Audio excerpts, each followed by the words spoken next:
여러분 안녕하십니까. 광주 MBC 뉴스투데이입니다. 먼저 오늘의 주요 뉴스입니다. 이번 담양의 펜션 화재는 불을 끄려다가 피해가 더 커진 것으로 추정돼 화재가 발생했을 때 안전 위주의 대응이 요구되고 있습니다. 지난 여름 벼 이삭 도열병 피해를 입은 나주 영암 지역 농가들이 정부로부터 농약대와 생계비, 영농자금 상환 연기 등의 지원을 받을 수 있게 됐습니다. 국립나주박물관이 개관 1주년을 앞둔 가운데 누적 관람객 15만 명을 돌파했습니다. 광주시와 전라남도가 추진 중인 광주와 전남발전연구원 통합작업이 두 의회 조례 통과 등을 거쳐야 돼 올해 말까지가 완료되기는 어렵게 됐습니다.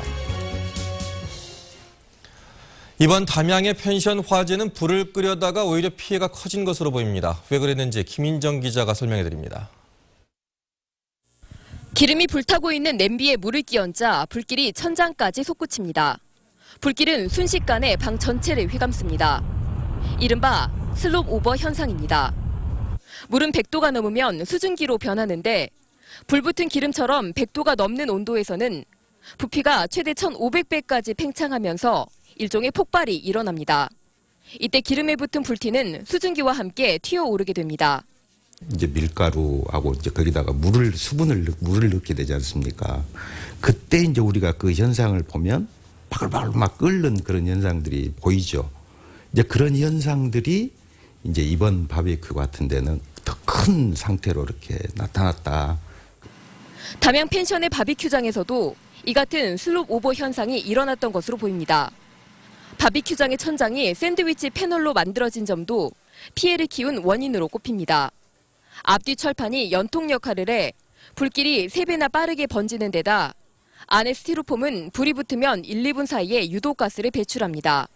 유독가스 부분이 사람이 마시면 정신을 잃을 수 있기 때문에 일단 연기가 보인 상태에서는 일단 무조건 나왔어야 됩니다. 탈출부터 하는 게 급선무였지만 희생자들은 불을 끄려고 시도하다 탈출 시기를 놓친 것으로 보입니다. 실제로 부검 결과 사망자들의 사이는 질식사였고 화재 현장에서는 안전핀이 뽑힌 소화기가 발견됐습니다. 2008년 이천 물류창고 화재 이후 소방 전문가들은 같은 샌드위치 패널이라도 스티로폼이 아닌 불연 재질을 쓰도록 의무화해야 한다고 지적하고 있지만 개선되지는 않고 있습니다. MBC 뉴스 김인정입니다.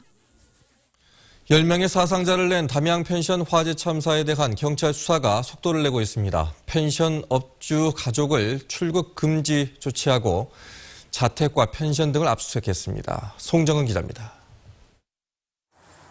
경찰이 펜션 소유주 일가족에 대해 출국 금지를 신청하는 한편 펜션 소유주 강모 씨를 소환하기로 했습니다. 경찰은 관리감독 소홀 여부와 실질적 소유주가 누군지 등을 밝히기 위해 오늘 오전 11시까지 강 씨를 경찰서에 출두하게 했습니다. 경찰은 광주의 모 구의원인 강 씨의 남편이 펜션의 실질적 소유주가 아닌지 의심하고 있습니다.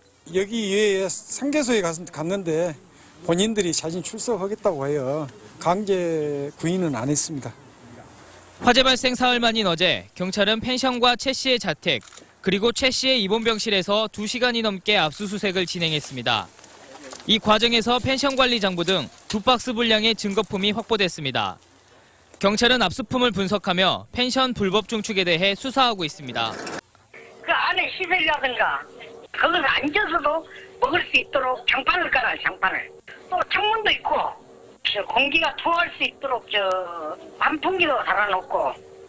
불이 난 펜션은 11개 동으로 이루어져 있지만 건축물 대장에는 7동만 등록돼 있어 경찰은 나머지가 불법 중축됐다고 보고 있습니다. 또 불이 난 바베큐장 역시 간이시설이 아닌 불법 건축물로 봐야 한다고 판단하고 있습니다. MBC 뉴스 송정근입니다. 전남의 현안 사업들이 국회 상임위원회 내년 예산안 심사에서 대거 증액됐습니다. 국회 예결위에서 반영될지는 미지수지만 일단 청신호가 켜졌다는 평가입니다. 문현철 기자입니다. 내년도 정부 예산안에서 삭감됐던 주요 현안 사업들이 국회 상임위원회 예비심사에서 부활됐습니다. 임성 보성간 남해안 철도 건설 사업이 1,500억 원으로 증액됐고 광주 완도 간 고속도로 건설 사업이 200억 원, 무안국제공항 활주로 연장 예산 200억 원도 국회 예결위에 상정됐습니다. 이 밖에도 동서통합지대 조성사업 25억 원과 요수 박람회장 사후 활용을 위한 청소년 해양교육원 건립 예산 10억 원도 되살아났습니다. 국회 상임위원회에서 통과된 전남의 현안 사업비는 1조 원으로 당초 정부안보다 4배 가까이 증액됐습니다. 상임위에서 이렇게 증액되는 것은 유례없는 일입니다. 이번 국회 예결위 방침이 쪽지 예산을 없애겠다 하는 이런 것으로 나와 있었기 때문에 가급적 우리 지역 사업이 상임위원회에서 많이 반영될 수 있도록 저희들이 좀 각별히 노력을 기울였습니다. 지역 현안 사업들이 크게 증액된 것이 반길 일이지만 정부 재정난을 감안하면 예결위에서의 예산 칼질은 불가피해 보입니다. 지역 국회의원들과 전라남도의 막판 예산 확보 노력이 요구되는 대목입니다. 상임위원회에서 어렵게 되살리거나 증액시킨 지역 현안 사업들이 이달 말까지 예정된 국회 예결위에서 지켜낼 수 있을지 관심이 모아지고 있습니다. MBC 뉴스 문현철입니다. 민선 6기 광주시와 전라남도가 의욕적으로 추진 중인 광주와 전남발전연구원 통합 작업이 올해 말까지 사실상 어렵게 됐습니다. 광주시와 전라남도에 따르면 광주발전연구원과 전남발전연구원을 통합하기 위한 관련 조례 개정안이 이달 들어 각각 입법 예고됐습니다. 하지만 양 연구원의 통합을 추진하는 과정에서 시도의회가 절차상 문제를 제기한 상황에서 조례 통과는 난항을 겪을 것으로 우려됩니다. 이에 따라 광주와 전남발전연구원의 통합은 빨라야 내년 2월 본회의 상정 이후에나 가능할 것으로 전망됩니다. 대학의 정시 모집이 다음 달 19일부터 시작되는 가운데 광주 전남 지역 대학들은 대부분 수능 성적을 위주로 신입생을 선발합니다.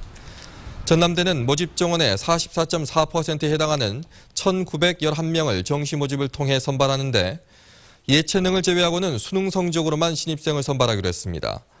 조선대와 광주대, 호남대 등도 정시 모집에서는 면접이나 논술을 치르지 않거나 반영 비율을 최소화하고 수능 성적 위주로 학생을 선발할 예정입니다.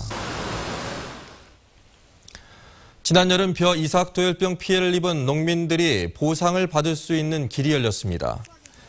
새정치민주연합 신정훈 의원은 보도자료를 통해 도열병 창궐로 피해를 입은 나주 영암 지역 농가들이 정부로부터 농약대와 생계비, 영농자금 상환 연기 등의 지원을 받을 수 있게 됐다고 밝혔습니다. 지난 여름 전남과 경남에서는 8개 시군에서 벼 이삭 도열병 피해가 발생해 770억 원대의 피해가 발생했습니다.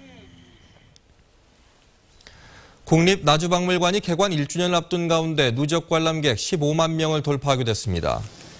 나주박물관은 도심과의 지리적 접근성이 떨어진다는 우려에도 불구하고 현재 관람객이 14만 8천여 명, 다음 주에는 15만 명을 넘어설 것으로 전망했습니다.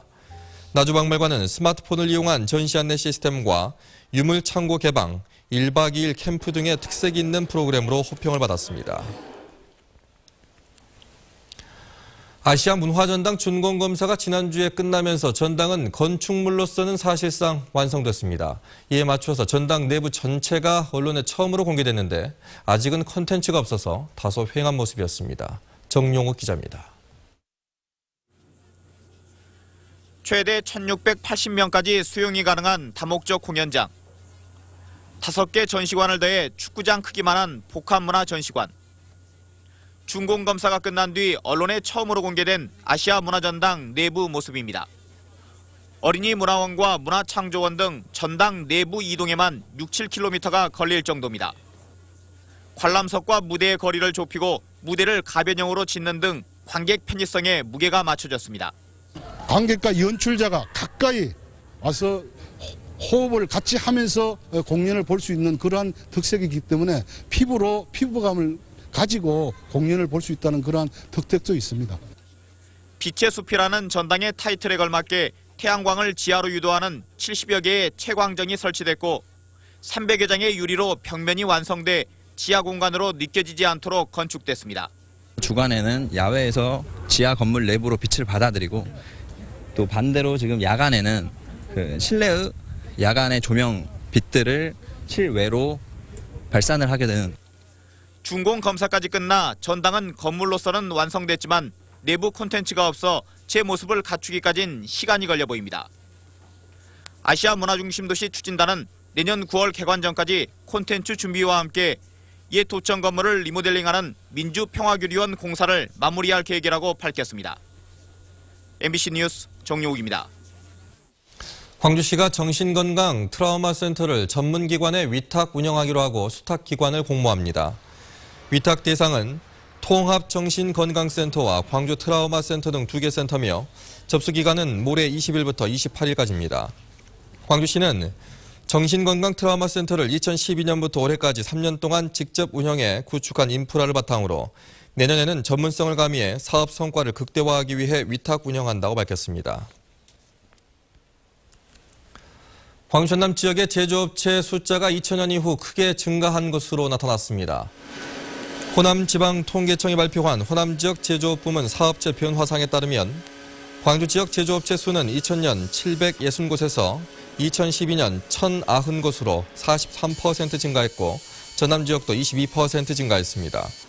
전국 제조업체 점유율은 광주가 1.5%에서 1.7%로 소폭 확대됐지만 전남은 2.3%에서 1.8%로 축소됐습니다. 광주와 전남 지역 12개 건설단체로 구성된 건설단체 연합회가 도시철도 2호선 건설을 호소하고 나섰습니다. 건설단체 연합회는 호소문을 통해 도시철도 2호선 공사가 시작되지 않으면 1조 1천억 원의 국비 지원이 사라지고 재추진 시 10년의 시간을 허비해야 한다고 지적했습니다. 또 도시철도는 사회 기반 시설로 재정적인 문제로만 접근하기보다는 시민을 위한 복지 서비스 차원에서 접근해야 한다고 주장했습니다. 광주 고등법원은 군 복무 중에 치료 시기를 놓쳐 실명한 26살 양모 씨가 광주지방보훈청장을 상대로 낸 소송에서 국가유공자에 해당된다며 원고 승소 판결했습니다. 재판부는 판결문에서 양 씨가 눈에 이상을 느껴 상급자에게 보고했지만 훈련 일정 등을 이유로 치료가 석 달 정도 지연된 것으로 보인다며 질병과 공무 수행 사이에 인과관계가 인정되는 만큼 국가유공자에 해당한다고 판시했습니다. 광주 광산경찰서는 아내를 폭행하고 자녀에게 어머니를 폭행하도록 강요한 혐의로 43살 모 씨에 대해서 구속영장을 신청했습니다. 모 씨는 지난 16일 새벽 광주시 광산구 자신의 집에서 40살 아내에게 물을 뿌리며 폭행을 가하고 15살 아들에게는 어머니를 폭행하도록 강요한 혐의를 받고 있습니다. 경찰 조사 결과 모 씨는 늦게 귀가한 아내가 유흥지점에 다녀온 것으로 의심해 이 같은 짓을 벌인 것으로 드러났습니다.